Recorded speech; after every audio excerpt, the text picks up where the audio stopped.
You know that feeling when you walk into a friend's place, see a massive screen dominating the wall, and you start wondering, do I really need that kind of size for my own living room, or am I just getting swayed by hype? I've been there staring at an 83-inch TV in a showroom, trying to imagine it in a space that's already a bit tight, and thinking about the money I'd be spending. Link is in the description if you want to check the product details on Amazon.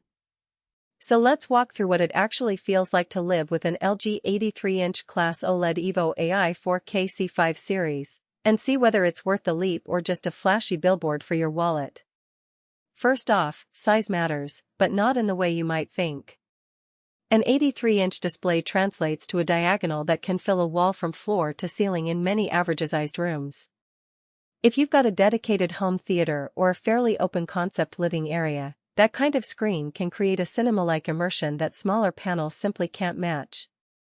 But if your couch is only 3 to 4 feet away, you'll start noticing pixel density limits. LG's OLED evo still packs 8.3 million self-lit pixels, but at that distance you might see a hint of grain on the finest details, especially in fast-moving sports.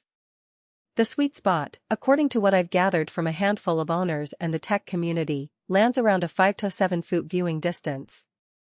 Anything closer and the massive picture can feel a bit overwhelming, anything farther and you risk losing the intended impact. Now, let's talk about picture quality beyond the marketing buzz. LG touts this as world's #1 OLED with a brightness booster and a bright room-ready mode. In practice, the panel does hit brighter peaks than older OLED models, enough to combat moderate ambient light without washing out the deep blacks that OLED is famous for. I set up the TV in a living room with large windows and a ceiling fan that throws a decent amount of daylight across the wall. In HDR content, especially Dolby Vision material, the highlights still pop. A sunset scene in a nature documentary retained that buttery glow you expect from high-end LED displays, while the shadows stayed pure black. The downside is that if you have direct sunlight streaming onto the screen, those highlights can start to lose their punch, and you may need to pull the blinds or use the bright room ready setting, which lifts overall brightness but also nudges up power consumption. The AI Super Upscaling 4K with the Alpha 9 Gen 8 processor is where the C5 really shows its smarts. I tested it with a mix of old Blu-ray movies and YouTube 1080p clips. The processor does a respectable job of reconstructing detail, smoothing out edge noise, and delivering a cleaner image that feels more like native 4K than a simple stretch.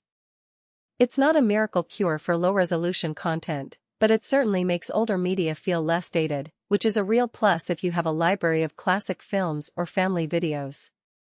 Gamers get a specific nod, too. The Ultimate Gaming tag isn't just a badge. The TV supports a 120Hz refresh rate, low input lag, and HDMI 2.1 features like VRR and ALLM. I hooked up a next-gen console and played a fast-paced shooter. Input lag measured in the low teens of milliseconds, and the screen kept up with rapid motion without the typical smearing you sometimes see on OLEDs under high strain. The only practical hiccup is the risk of temporary image retention if you leave static HUD elements on for long sessions. LG's Pixel Shift function helps, but if you're a marathon gamer who leaves the same UI on screen for hours, you'll want to be mindful of that.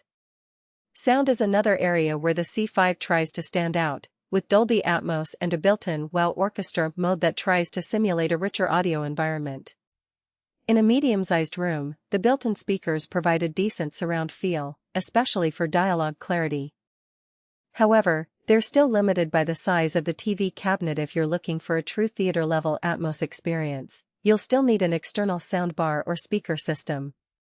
The TV's Alexa integration works as advertised. You can fire up voice commands to dim lights or start a Netflix show, which is handy if you're juggling popcorn and remote controls. Let's be honest about the price.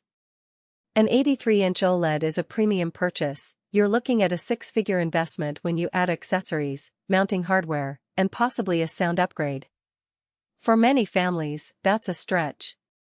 The value proposition, then, hinges on how much you'll actually use the screen. If movie nights are a weekly ritual, if you have kids who love animated series, or if you're a serious gamer who appreciates the low lag and vibrant colors, the investment can feel justified. On the flip side, if you're primarily watching network TV or you live in a small apartment where the screen dominates the room, that money could be better allocated toward a high-end sound system or even